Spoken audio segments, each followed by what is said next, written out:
یہ پھر ایک ایسا بیانیہ بنانے کی کوشش کی جا رہی تھی کہ پھر ان پر حملہ کروائیں عمران خان پر کسی جنونی سے، اور پھر کہیں یہ دیکھیں جی عمران خان تو چونکہ احمد رشدی کا وکیل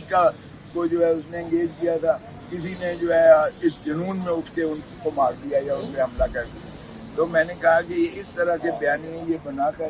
جیل میں بھی مجھ پر جو ہے اڈیالہ جیل میں یہ حملہ کرنے کی انہوں نے سازش مذموم کر رکھی ہے، جس وجہ سے مجھے جینوئنلی عمران خان کو یہ خطرہ ہے کہ ان کی جان پر جو ہے حملہ کیا جائے گا، کیونکہ ان کے لیے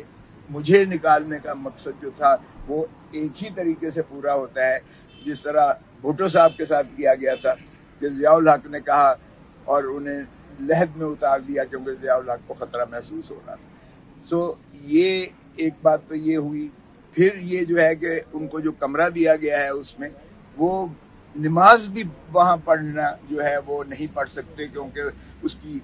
پاکیزگی بھی اس کمرے کی نہیں ہے اور اس میں اتنی اسپیس بھی نہیں ہے، وہ ٹانگیں بھی سیدھا نہیں کر سکتے ہیں اس میں، اور پھر جس طرح سے انہیں محاصرہ کر کے سیکیورٹی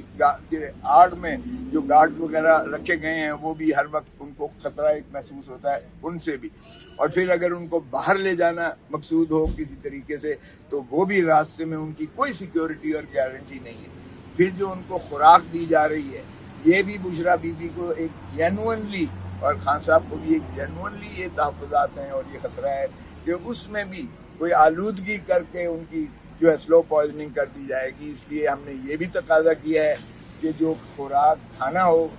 اگر وہ گھر کا نہیں جانے دیتے تو ہمارا ڈاکٹر کم از کم اسے چیک کرنے کا اسے اجازت ہونی چاہیے۔